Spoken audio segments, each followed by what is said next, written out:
Hi, I'm Jess. Hi, I'm Kristen. And this is ReDIScover, a conversation where we travel through everything that makes up the essence of who we are and how to live authentically and imaginatively. Here, we invite you to join us as we explore and discuss a little bit of, well, everything. From Disney to cultivating your most authentic life to deepening your relationships and talking about the real stuff. We hope you'll find this a space that speaks to you, encourages you, and brings a little bit of magic into your day. Hi everyone, I'm Jess.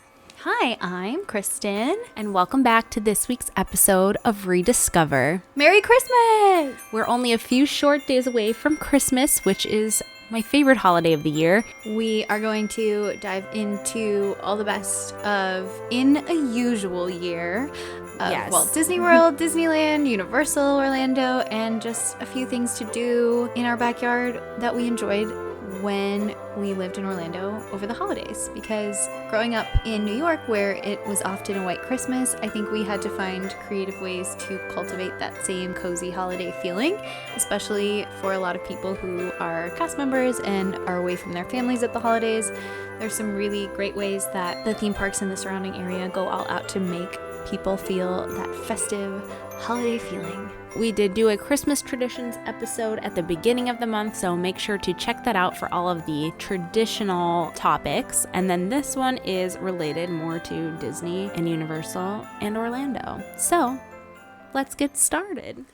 What better place to kick off the holiday season than at the Magic Kingdom at Walt Disney World in Orlando, Florida? I think the best part about Magic Kingdom at Christmas time is the beautiful dream lights that light up Cinderella Castle every year. There are over 250,000 lights in a normal year. Anna and Elsa and Kristoff and Olaf will be lighting up the castle. They visit the Magic Kingdom and they see Cinderella's castle, and Elsa thinks it would be a great opportunity to showcase her icy powers, so she works her magic and lights the castle up in beautiful, twinkling, sparkling, icy lights. And it is stunning to watch both the castle being lit up and then to just stare at the castle. A friend of mine and I would literally go to the Magic Kingdom. We would bring like a blanket. We would get hot chocolate from Starbucks and we would go and sit and just stare at the castle. And it was such a fun ritual and it's so breathtaking. It truly is one of the most beautiful sights to behold. And like we said, a lot of the things we're mentioning in this episode are pre-COVID, but there are some things that are happening during COVID, such as Main Street does have a lot of Christmas decorations up this year, which is really exciting. They have the Christmas tree, they have the garland, they have the toy soldiers, and when you walk in those main gates and you walk towards the castle, you see all of the Christmas decor, which is a very warm welcome to the Magic Kingdom itself. So you make your way down Main Street past that giant Christmas tree, and there's all the holly and garland and Christmas music is playing, and you see the castle at the end of Main Street, which in a usual year will have the dream lights. If you are there in the evening, you can see it all lit up. This year they're doing some fun Christmas projections. Pro tip, if you want to bring a little magic home too, look up that Main Street Christmas music loop on YouTube and listen to it at home. Leave it on while you're baking your Christmas cookies or something.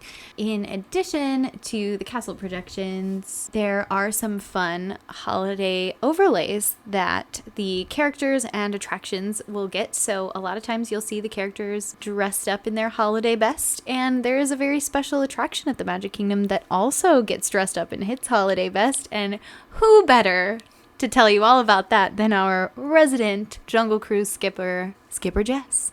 So Jungle Cruise gets an overlay to Jingle Cruise, which is the perfect pun. The skippers will have little khaki Santa hats, and their whole spiel will turn into a Christmas-themed joke fest. It is so cute to see each scene. There's a lot of scenes that have an overlay of decor. Yeah, so for example, when you're passing the gorilla camp, they'll be like, oh, my in-laws are here for the holidays. Bunch of gorillas. Yeah. Oh, I like the pun with the boa constrictor. Oh, yeah. It's a tree wrapped with a boa on top. Feliz Navidad is another one. That's my favorite. A lot of really fun plays on words with Christmas holiday cheer. It's just a lot of laughs. A lot of laughs, a lot of fun. There's little Christmas lights in the queue as well, and around the sign, and there's Christmas music in the queue. And it's 1940s Christmas music, which is the best Christmas music. Jingle Cruise, I think, is the perfect era to have a Christmas theme. It tends to have a little bit of a longer wait than the Jungle Cruise normally does the rest of the year, but it is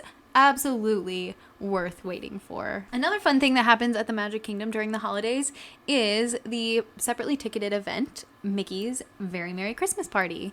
It is an evening of an explosion of Christmas cheer. There is snow on Main Street, there's a parade, there's a castle stage show, there's an insane fireworks display, and the best part, possibly, is that there are free cookies and hot cocoa at all these different locations around the park. So no matter which land you're in, you can find a spot to get some cookies and cocoa so you can eat like Santa for the evening.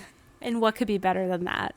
I think my favorite tradition of going to Mickey's Very Merry Christmas parties in normal years, they did not have it in 2020. However, I would pick out a special pair of Disney Christmas pajamas that I would wear to the parks. And that is the one time that I would wear pajamas to the Magic Kingdom. And it is by far the comfiest way to go to the parks. 10 out of 10 recommend. It's so much fun, and people think it's adorable. They're probably also a little jealous that they didn't think of that. Like, ugh, why am I wearing jeans when I could be comfy right now? Exactly. So I'm giving you guys a pro tip. Wear pajamas to Mickey's Very Merry Christmas Party. Like we said, there's amazing entertainment. Once Upon a Christmas Time parade is a really magical parade with floats that have so many different characters. Like you said, the fireworks display. They do the perimeter fireworks for the fireworks show. So you just don't know where to look. Your eyes are just overwhelmed. It was Holiday Wishes in the past. Last year, they got a new show in 2019. Oh, yeah. Minnie's wonderful Christmas time fireworks. Feminist icon Minnie Mouse has her own fireworks show at the Christmas party. So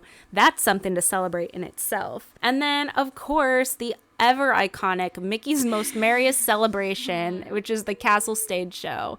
And people have really mixed feelings about this. I think the first year it came out, I was cringing a little, and now I think it's the most hilarious thing. So I love it, actually. Yeah, it's definitely funny. It's definitely a little kitschy, but if you're just there for the festive fun, you're going to enjoy yourself. I just have to give a shout out to Text Me Merry Christmas, because there's a song in the Castle show where Daisy Duck is texting Donald on Christmas, and I just have to say I don't think Walt ever envisioned something like that coming to the Castle stage, but it's pretty hilarious. So It's something. it's something. It's something. It's really funny. I actually look forward to it. And they have the Muppets Christmas song at the very end, which is really heartwarming. We love seeing a Muppet song featured on the Castle stage. That is absolutely the best part. And I have a pro tip now. There are, at the Mickey's Very Merry Christmas Party, it goes from 7 p.m. until midnight. But you can get to the park starting at 4 p.m. for the party. You'll get your wristband. You don't even need a park ticket. You don't even need a park ticket because the ticket that you purchase for the party functions as your park ticket. So if you want to go early at 4 o'clock, get a couple rides in, maybe grab your merchandise that you want to purchase. If you want to change into something festive or put on some Christmas ears for the party, go find a Christmas treat to snack on, and then there are usually 2 parades each night. There's an earlier parade and a later parade, and that one is usually a lot less crowded. So I would say catch the final parade and even maybe the final castle show so that during the bulk of the party you can focus on going around and meeting those special characters that are only out for the party and getting your cookies and cocoa, and then getting a great spot for those Christmas fireworks because you do not want to miss those. That last castle show of the night is usually very dead. There's a lot of room to move around, and it's basically a good nightcap for your Mickey's Very Merry Christmas Party. Definitely when Mickey's Very Merry Christmas Party comes back, check it out. That is one of my favorite things to do each year. And if you are a cast member or a Florida resident or an annual pass holder or a DVC member, I believe that there are discounts offered for select nights for all of those. So just make sure you call Disney Tickets and find out about that. Moving right along, my favorite park at Walt Disney World. Oh, I don't know if it's my favorite park at the holidays, but there are a couple of things at this park that really make it hard not to spend the majority of my time there. And of course, I'm talking about Epcot. Epcot gets all dressed up for the holidays in a really unique and special way. The main feature at Epcot is the Festival of the Holidays, where there are food booths in each country of the World Showcase, kind of set up like Food and Wine or the Flower and Garden Festival, so you can sample these authentic holiday traditional dishes no matter where you go. In America, the L'Chaim booth has a lot of Hanukkah treats, and if you go to France, you'll find my favorite holiday treat at Epcot, the Bûche de Noël, otherwise known as the Yule log. And if you know me at all, you know how I feel about Yule logs. Also, if you've seen Belle's Enchanted Christmas, you know how important Yule logs are. You can get your traditional Thanksgiving fare in America, but you can also try latkes for Hanukkah, and you can get traditional Mexican cuisine that they'll have for Three Kings Day. So it's really fun to kind of explore the way that each country celebrates the holiday, and I kind of like to think of it as like, if I went to this country, this is what my grandma would be making for all of us as we like gathered together to celebrate, which is really sweet. In addition, while you are eating and drinking your way through the holidays around the world, there are holiday storytellers in each country that retell the story of some element of how that country celebrates that time of year. So in Italy, there is an elderly witch who tells the story of La Befana, which is the Italian representation of Santa Claus. In Italy, they don't call him Santa Claus, they call him La Befana, who's actually a woman. So it's very interesting to hear that story. We love that. In the UK, you'll hear from Father Christmas, and in France, you'll get to meet Père Noël. And although a lot of them are different representations of who Santa is in each country, they tell a very different story that has a lot to do with the culture of that land. So it's really interesting. But then you get into countries that don't celebrate Christmas. So you'll learn about the New Year in Japan. There's a lot of things to do with Chinese New Year in the China Pavilion. You'll learn about Kwanzaa and Hanukkah in the American Adventure Pavilion. You'll learn about the story of the first Christmas tree in Germany. In Norway, they say Good Yule.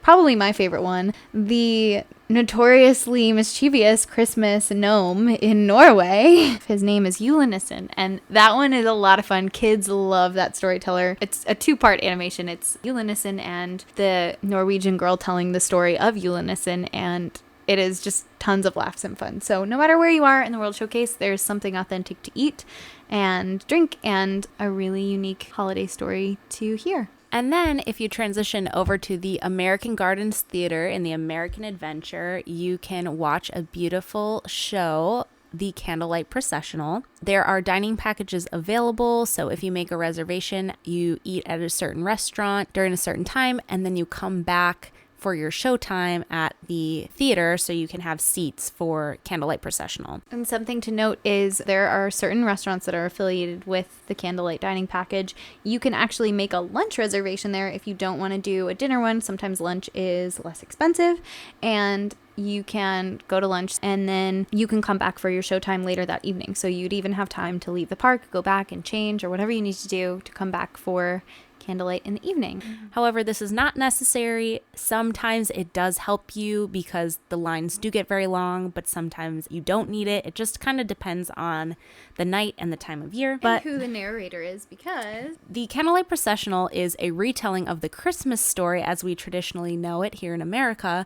However, there are celebrity narrators for each show. So there are people ranging from Neil Patrick Harris to John Stamos, Jodie Benson, Gary Sinise was there. It's just really exciting to see who is going to narrate because they all bring their own personalities and different crowds to the show. There's a choir full of cast members and also school students as well. They come in to perform. It's really beautiful and something to check out during the holidays. The sound just takes up the entire place. There's a full orchestra, the cast choir, the children's choir, the Voices of Liberty, and the celebrity narrator. So moving on to our next theme park, Disney's Hollywood Studios. They have holiday overlays there as well.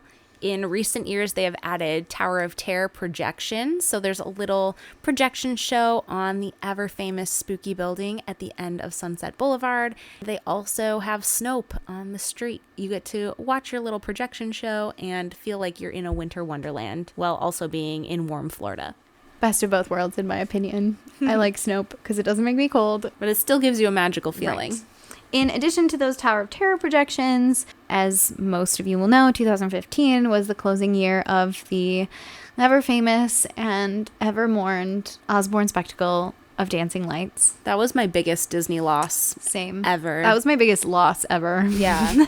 If you did get to see them, you know how special they were. If you didn't, we're going to talk in a little bit about a way that you might be able to see them one last time. What? Before they go away forever?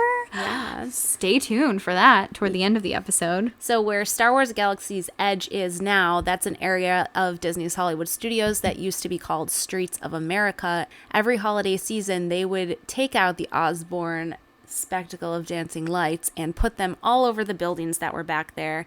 They were synced up to music, and you would just walk through these streets that were completely lit up by magical Christmas lights. It was just so memorable, and it was the most immersive Christmas celebration I've ever experienced, or probably will ever experience in my life. I watched generations of kids and grandparents and moms and dads all enjoy just being together with their families. It's unforgettable, and I'm really thankful to have seen it as many times as I did. Since the tragic departure of the Osborne family spectacle of dancing lights, Disney has brought in another projection and fireworks show to Hollywood Studios called Jingle Bell, Jingle Bam.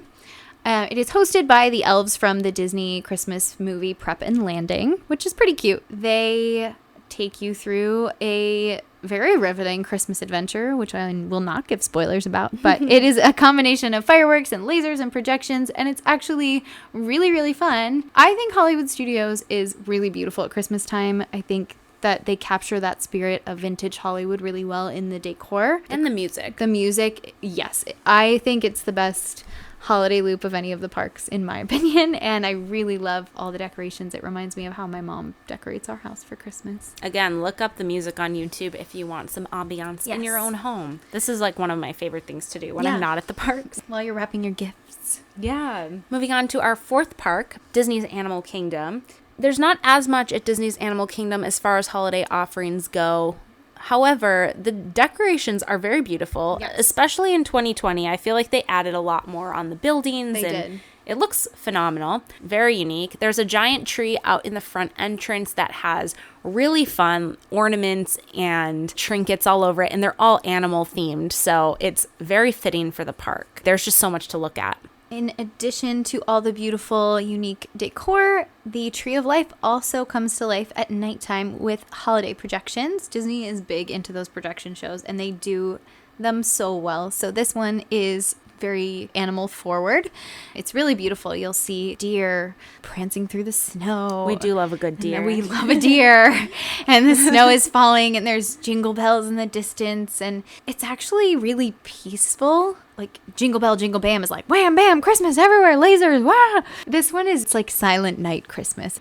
Moving out of theme parks and over to Disney Springs, which is arguably the fifth theme park. The really fun holiday offering they have there during most years is the Disney Springs Christmas Tree Trail, which is over on the Marketplace side of Disney Springs, or formerly known as Downtown Disney. There are tons of different Christmas trees that are all themed to different movies, characters, or attractions, and it's a really, really fun walkthrough. Again, they have Snope, so you feel like you're right in the middle of the magic. I would usually opt to go in the afternoon when less people were there because it got very crowded. This year in 2020, they actually spread out all of the trees around Disney Springs, and there's a map you can get so you can follow along and go find them. You can still see these really amazing trees and all of the incredible decor.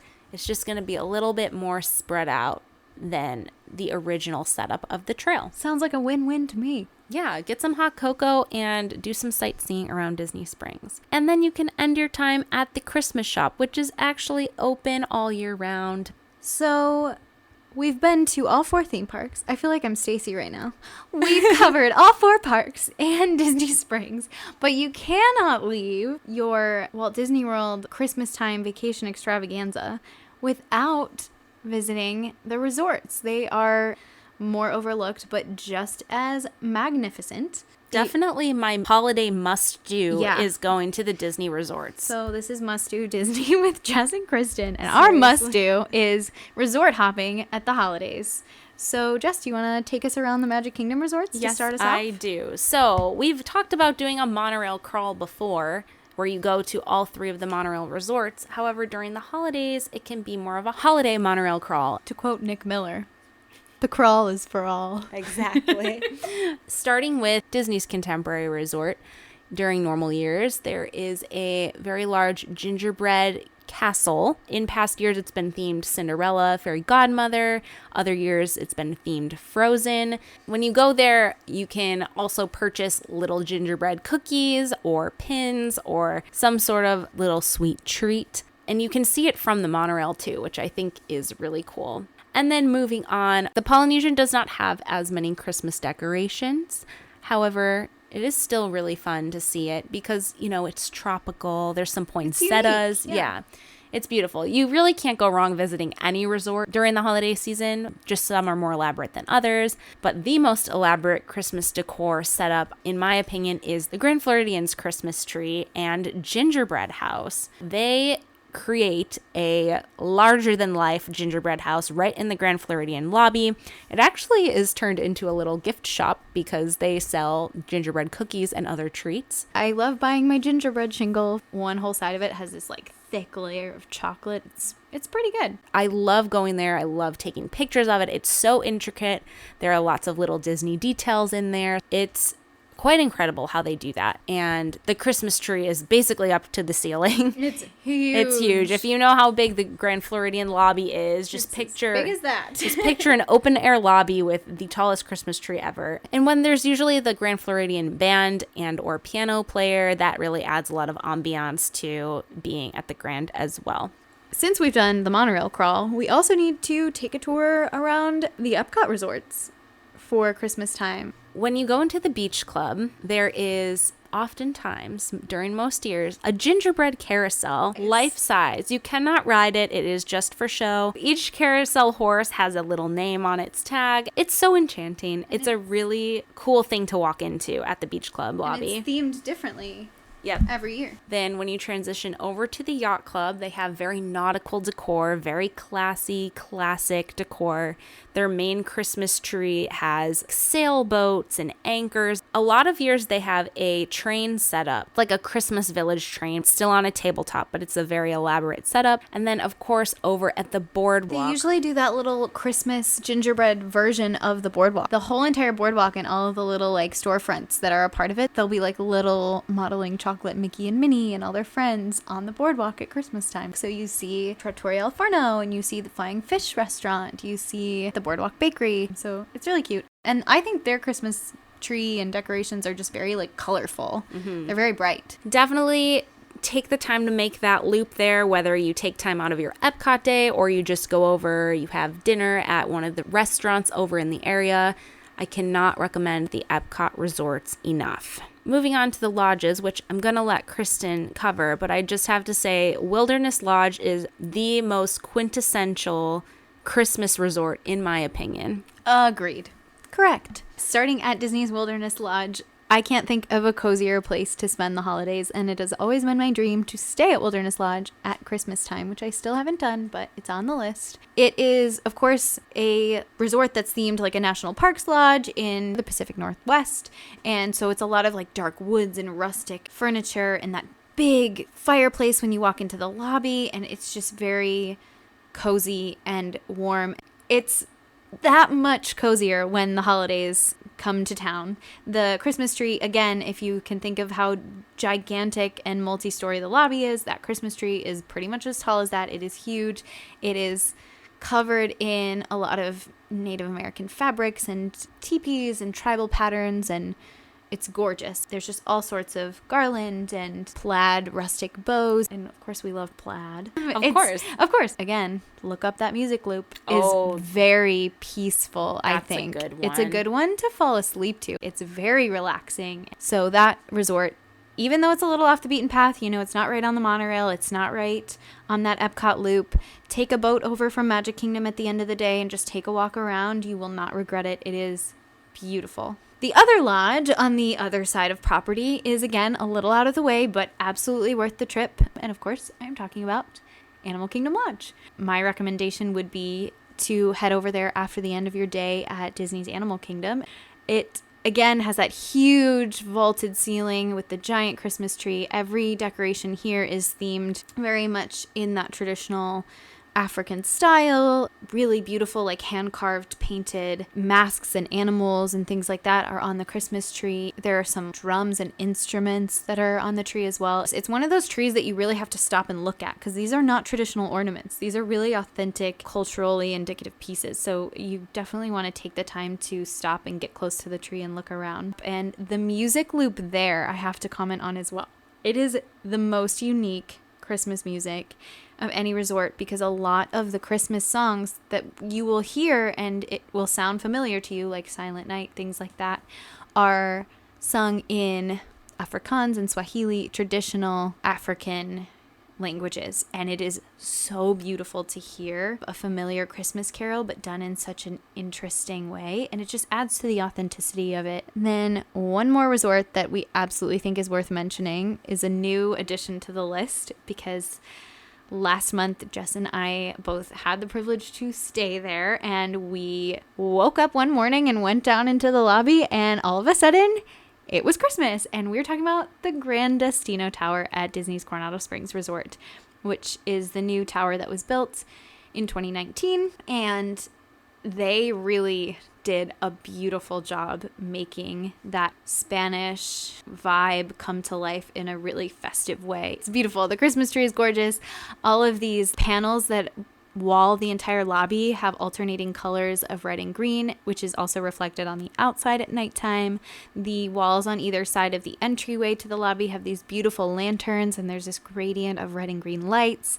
It's gorgeous. And again, it's a little out of the way, but I think absolutely worth the trip over. Again, Disney has transportation within the parks, so you can make a day of just checking out the holiday offerings at the resorts, and we think it's absolutely a must-do. All of those resorts are a must-do. All of the resorts in general are incredible, but like I said, there's some resorts that have a little bit more decor than others, so we gave you our highlights.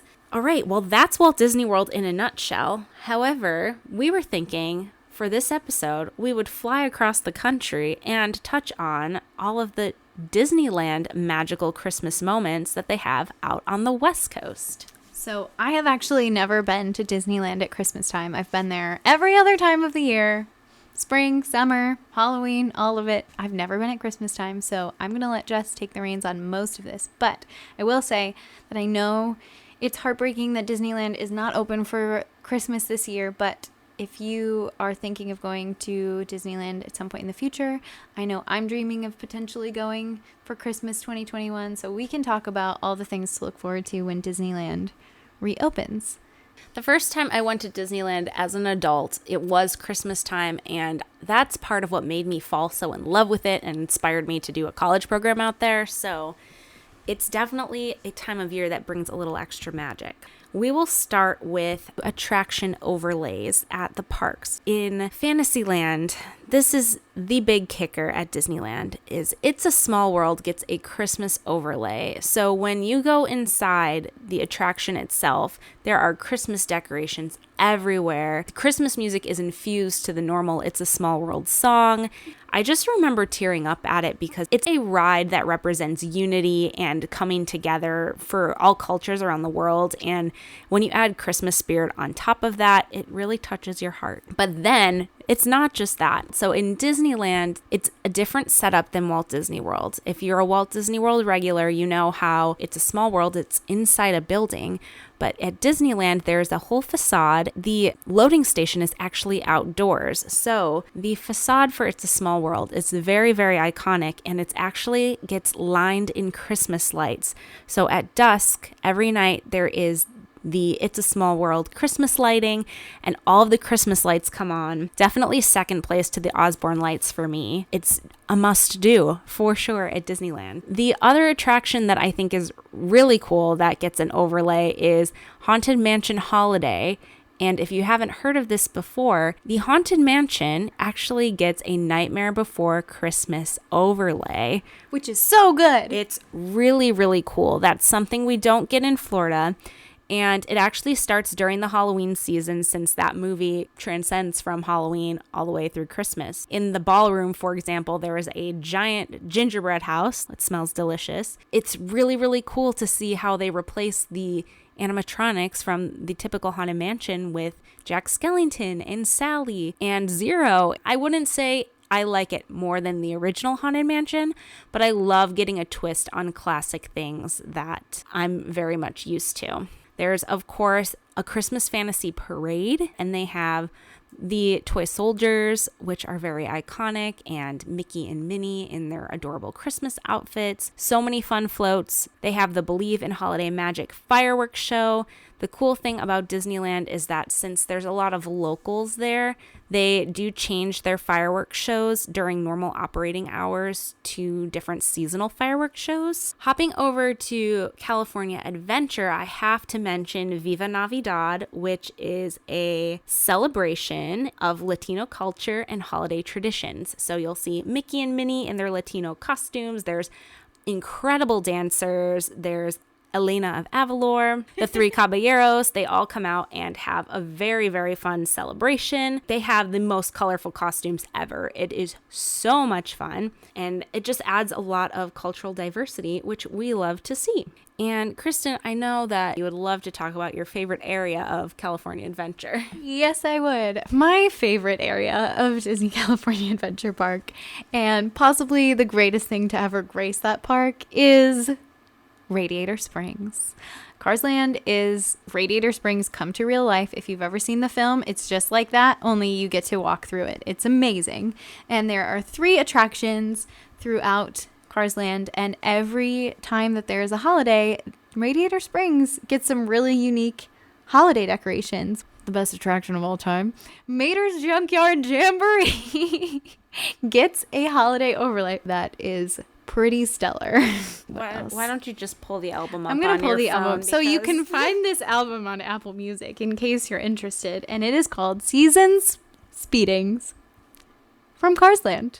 Holiday songs from Mater and Luigi. So Luigi's Rollickin' Roadsters, also an incredible attraction. There are lots of fun songs that Luigi sings at that attraction, such as Carol of the Horns, Jolly Joyous Santa Car, and We Wish You Seasons Speedings, Jingle Bells de Luigi. It's great. Mater's attraction features such holiday notables as Mater's Jingle Jamboree, Radiator Rockin' Holiday, The Gifts of the Mater, possibly my personal favorite. What is the Gifts of the Mater? Like instead of the Gifts of the Magi. It's just the Gifts of the Mater. So every time I like picture like Mater just driving up to like Jesus Christ in the manger, like, hi, oh no, welcome. Here's a carburetor. Oh my God. And then, of course, Christmas in Radiator Springs. A classic. A classic holiday carol.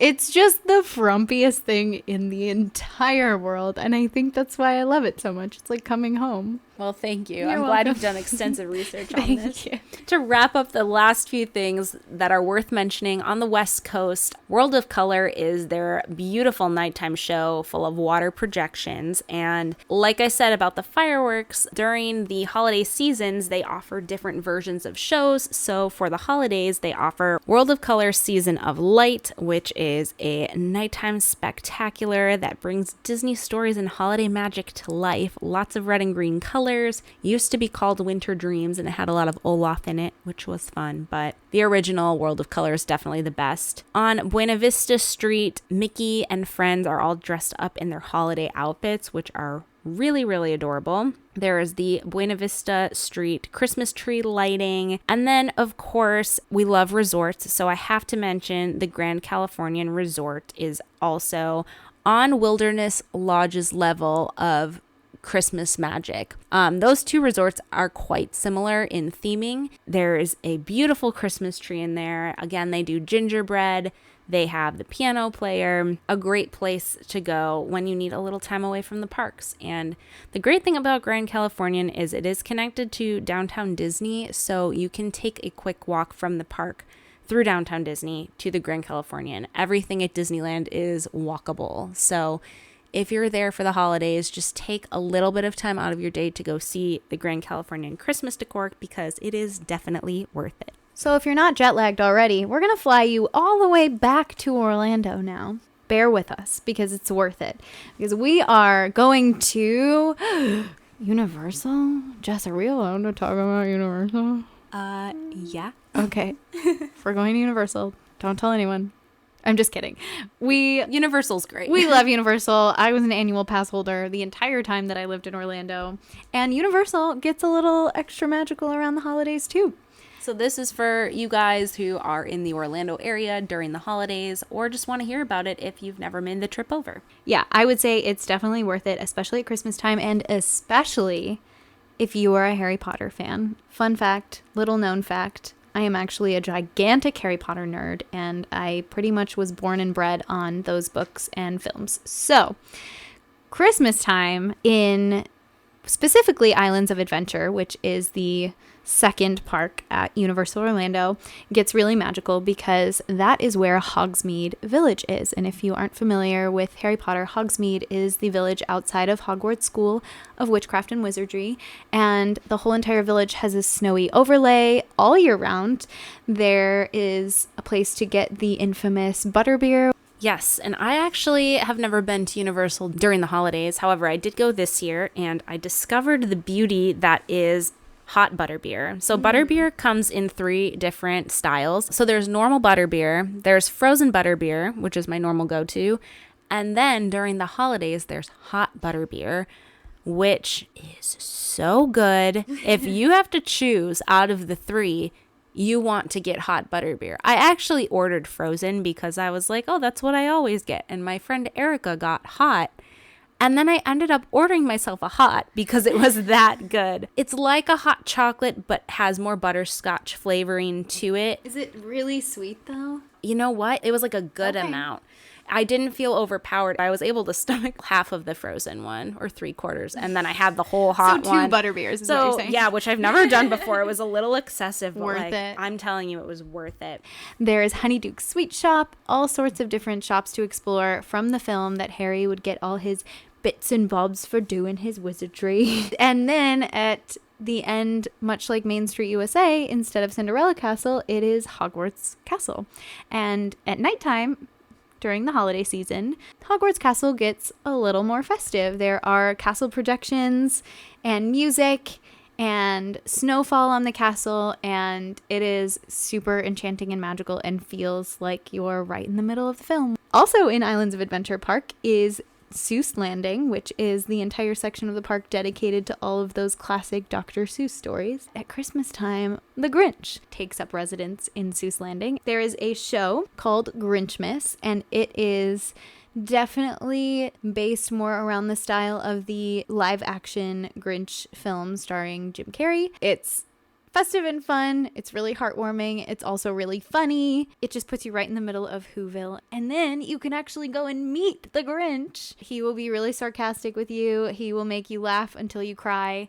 And I have a very fond memory of going to Universal, and then we went to meet the Grinch on Christmas Eve. And we grew his heart 3 sizes that day because he stood and held our hands, and we all made a big circle and sang Fahu 4.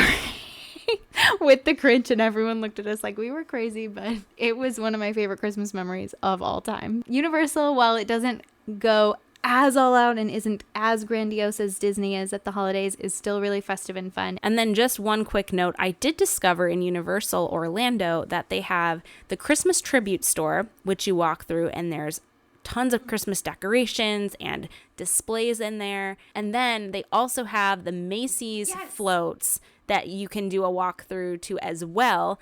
And it's in one of the huge soundstage areas, and the floats are larger than life. There was a giant nutcracker. There were actual characters in there and performers, and it was really, really fun. The reason those floats are there this year is because in normal years, the holiday parade at Universal is the Macy's parade. If you've seen the Macy's Thanksgiving Day parade broadcasted every year, it's on NBC, which is the Universal Media Company. At the park, they do their own Macy's holiday parade every year. There's great dancers and stilt walkers and all sorts of costumes and beautiful floats. There's like a giant Christmas tree. In normal times at Universal, that is a great thing to do as well. So I would say if you're going to do one day and you aren't interested in the parade, maybe just get a one park ticket for Islands of Adventure. But if you want to see the parade too, do a one-day park hopper and take the Hogwarts Express from Islands of Adventure after you see Grinchmas and go meet the Grinch over to Universal and see that parade and end your day over there. Yeah, and the Hogwarts Express stations were actually decorated for Christmas as well, which were really, really cute. And yeah, I love that they took that parade and made it a walkthrough so it is COVID friendly. Anyways, so we have a few more little things to mention for those of you in the Orlando area around the holidays. So the first one is Celebration Florida, which we have mentioned before in our Living in Orlando episode. Around the holidays, the town of Celebration does get transformed into a little Christmas wintry wonderland. In the town center, they make an ice skating rink, quote unquote, and they have Snope flying around. It's very small town village Christmas. It's very Hallmark Christmas movie. It's a really fun night out. There's a lot of restaurants. I'm sure there's plenty of places to find hot cocoa in the area, which would be fun to have while you're walking around. There's a Starbucks in town. And then a short little drive away, Jeter Bend. It's a neighborhood where all of the houses collaborate together. They have a lot of lights synced up to music. You link it up to your radio. So it's really fun to drive through, and it's a really fun night out if you're in the Orlando area. Another fun thing you can do to celebrate the holidays in 2020 exclusively has a lot to do with the Osborne family spectacle of dancing lights. If you remember from earlier, I mentioned that we were going to talk about how you could see the lights again one last time. And this is it. So the Give Kids the World Village, which if you're not familiar, is a village located in Kissimmee where families can come stay while they are on their Make-A-Wish trip with their kids. So it's a whole entire neighborhood. It's like Candyland come to life for kids and families to come and stay and enjoy their Make-A-Wish trip to Orlando, whether they're visiting the theme parks or other destinations around Orlando. It is largely volunteer-based, and so these incredible volunteers have spent tireless days and nights putting up all of the Osborne lights that Disney donated to the village for this year only to raise money for the village during this year that obviously they can't play host to Make-A-Wish families because of COVID. So the way that they have brought some holiday cheer to that otherwise sad scenario is by decorating the entire village in gorgeous Christmas lights and displays. You can walk through the village. They have complimentary cocoa and ice cream. There's different trails. One is sponsored by Universal and there's a SeaWorld part. So a lot of the local businesses surrounding the village have sponsored a certain section of the lights. So it's really fun to see. And our pals over at the Lost Bros have their own house that they sponsored. So you can see some of their apparel and their logo and their color scheme all decked out. A lot of the houses have themes. There's a Cinderella themed house. There's a Beauty and the Beast themed house. It's a very socially distanced holiday activity. Everyone's outside. There's tons of room to move around, so you're never too close to anyone. And you get like 2 hours to walk around and take your time and enjoy it. And the whole village is just alight with Christmas magic. And it's just for this year only. So you can see it now through January 3rd is the last day. And you can head over to the Give Kids the World Village Instagram or their Facebook or their website to see if tickets are available. Do try to go if you can, if you're in the area, if you want a really fun, safe night out. They're working so hard over there. It's just really for a great cause. And again, they are the old Osborne lights from Hollywood Studios being repurposed for their last year of existence, sadly. So if you have kids, if you want to do a date night, a family night, or if you just want to go and look at some Christmas lights on your own, it's very unique because, again, it is only happening this year and it does end on January 3rd, 2021. This about wraps up the episode, but we wanted to do a quick rapid fire of some of our favorite things that we talked about during our holidays at Disney and Orlando episode. Jess, why don't we start with you? Are you ready? I'm ready. Favorite park decor? Magic Kingdom, specifically because of the dream lights. Ooh, very good answer. Favorite resort decor? Ooh, okay. Probably Wilderness Lodge / Grand Californian, second place Grand Floridian. Favorite Christmas tree? I love the one at the Yacht Club. That's the first one that popped into my mind. Favorite holiday overlay of an attraction? It's a Small World at Disneyland, of course. Favorite holiday show? The castle show is really funny. Oh my gosh. I do like that one, but I don't know if it's like my top favorite. Yeah. I love the Believe in Holiday Magic at Disneyland as well because they also have little snow moments on Main Street afterwards. So that one really gets me emotional. Favorite holiday treat? That one's pretty easy. Hot butterbeer. Thank you for asking. Right. Okay. Obviously. All right. And time for Kristen's rapid fire. Are you ready? Here we go. Favorite park decor? Hollywood Studios. I love the vintage vibe. Favorite resort decor? Wilderness Lodge because it's so cozy. Favorite Christmas tree? Hollywood Studios. Favorite holiday overlay? I really do miss the holiday tag from Illuminations Reflections of Earth, which Jess and I literally will not shut up about how much we miss this show. You're welcome. But the holiday tag was hair-raising, goosebumps, tears. Like, it is so emotional and beautiful, and I will forever miss that. But as far as something that still exists, I really love Haunted Mansion Holiday. And I guess that's the one thing at Disneyland that's kind of Christmassy that I have seen. But I'm not like a giant Nightmare Before Christmas fan, but that overlay was just so spectacularly done. I'm already such a big Haunted Mansion fan, and that just kind of took it to another level for me. So I would probably say that until I ride Small World, and then Small World. Favorite holiday show? I really love the Candlelight Processional, specifically when Jodie Benson is narrating it. For those of you who don't know, Jodie Benson is the original voice of Ariel in every Little Mermaid thing you've ever seen. And she has such a huge heart for Jesus and the Christmas story. And so obviously, as someone who loves those elements of the holiday season, watching her and listening to the Voices of Liberty sing in the orchestra, it's the best. And lastly, favorite holiday treat? This one is tough. I really love the Yule log that they have in France. Other than that, I love all the Christmas cupcakes at Sprinkles. Yes. At Disney Springs and at Downtown Disney at Disneyland. They do a chocolate peppermint cupcake, a gingerbread cupcake, which is really yummy, and a Christmas cookie funfetti sprinkle, buttery, toasty, warm, delicious.